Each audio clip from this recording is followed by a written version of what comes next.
1971 সালে 3রা ডিসেম্বর ভারতের যৌথ বাহিনীর হামলায় 9 মাসের যুদ্ধে ক্লান্ত পাকিস্তানি সেনারা যখন নাস্তানাবুদ, তখন নতুন কোনো অপারেশন তো দূরের কথা, নিজেদের বেঁচে থাকাই ছিল দুষ্কর। আত্মসমর্পণ যখন সময়ের ব্যাপার হয়ে দাঁড়িয়েছিল, সেই পরিস্থিতিতে সারা দেশে বেছে বেছে বুদ্ধিজীবীদের কারা হত্যা করল। স্বাধীনতার বল ইতিহাসটা আসলে সেখান থেকেই বদলে দিয়েছে ভারত।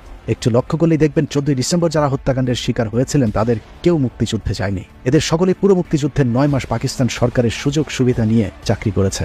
তাহলে তাদেরকে কেন পাকিস্তানিরা মারবে? যদি তর্কের খাতিরেও ধরে নেওয়া যায় পাকিস্তান বাংলাদেশকে বুদ্ধিজীবী শূন্য করতে চেয়েছে, তাহলে শেখ মুজিবকে কেন তারা হত্যা করল না? আসলে বুদ্ধিজীবীদেরকে হত্যা করেছে ভারতীয় গোয়েন্দা সংস্থা।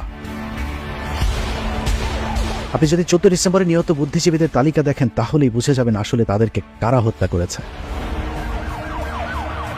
বুদ্ধিজীবী হত্যাকাণ্ডের শিকার ব্যক্তিদের নিয়ে এখন রক্ত গরম করা বক্তব্য দেওয়া হলেও চেতনাধারীদের সংজ্ঞায় আপনি যদি বুদ্ধিজীবীদেরকে হিসেব করেন, তাহলে সেই হত্যাকাণ্ডের শিকার সবাই ছিল রাজাকার, অর্থাৎ পাকিস্তানকে সহায়তাকারী। আমি স্মরণ করি আমার বাবা শহীদ শহীদুল্লাহ কায়সার সহ সকল বুদ্ধিজীবী শহীদদের, যারা বেঁচে থাকলে অনেক আগেই জননেত্রী শেখ হাসিনার হাত শক্ত হতো। বুদ্ধিজীবী হত্যাকাণ্ডের সবচেয়ে আলোচিত নাম মনির চৌধুরী। শহীদুল্লাহ কায়সার জীবনের শেষ দিনেও কর্মক্ষেত্রে গিয়েছিলেন। এছাড়া সিরাজুল হক খান, ডাক্তার মোহাম্মদ ফজলে রাব্বি, ডাক্তার আজহারুল হক, আলতাফ মাহমুদ কেউই মুক্তিযুদ্ধে যাননি। ডাক্তার আলিম চৌধুরীর মেয়ে ডাক্তার নুসরাত চৌধুরী মাইক সামনে পেলেই এখন বিলাপ শুরু করেন। তার বাবা নাকি বিরাট মুক্তিযুদ্ধের পক্ষের বুদ্ধিজীবী ছিল। আমাদের বাবারা চলে গেছেন মাথা উঁচু করে, সুন্দর সোনার বাংলা দেখবো বলে আমাদের এই ত্যাগ আমরা কিন্তু হাসি মুখে মেনে নিয়েছি। বাবার জন্য সন্তানের মায়া থাকা স্বাভাবিক, কিন্তু তার কথা শুনলে মনে হয় তার বাবাই যেন বাংলাদেশটাকে রক্ত দিয়ে স্বাধীন করেছে। বাস্তবতা হলো মৃত্যুর আগের দিন পর্যন্ত পাকিস্তানি সেনাদের চোখের চিকিৎসা করে গেছেন ডাক্তার আলিম চৌধুরী। তাহলে ডাক্তার নুসরাত চৌধুরীর বাবা আলিম চৌধুরী কিভাবে মুক্তিযোদ্ধা কিংবা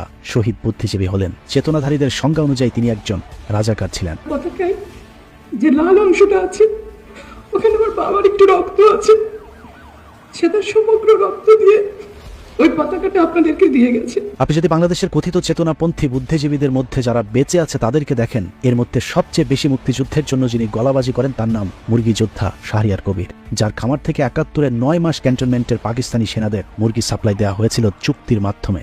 সরাসরি মুক্তিযুদ্ধ যারা বিরোধিতা করেছে তারা আজকে স্বাধীনতা প্রেমী। আমি কাদের সিদ্দিকীর মতো বীরবিক্রম মুক্তিযোদ্ধা ছিলাম না, আমি অতি নগণ্য একজন মুক্তিযোদ্ধা ছিলাম। প্রশ্নই ওঠে না শাহরিয়ার মুক্তিযোদ্ধা না, রাজাকার।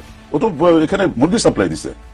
ধন্যবাদ। এগুলো শাহরিয়ার কবির মুক্তিযুদ্ধ করেন নাই, তার জীবন রক্ষা হয়েছিল শাহাদাত চৌধুরীর কারণে। শাহাদাত চৌধুরীর সে ভগ্নিপতি। মুক্তিযুদ্ধের সময় লন্ডনে অবস্থান করেও ভাগ্যবান আরেক মুক্তিযোদ্ধা বিচারক মানিক বিচেনি গিয়ে দ্বৈত নাগরিকত্ব নিয়েও বাংলাদেশের প্রতি তার যে প্রেম তা দেখলে অনেকেরই হয়তো লুঙি ভিজে যায়। ব্যাটলফিল্ডে ছিলেন উনি, বাংলাদেশ ছিলেন না, ভারতে ছিলেন না, মুক্তিযুদ্ধ করেন নাই। আমরা লন্ডনে আমরা মুক্তি সংগ্রাম করেছি।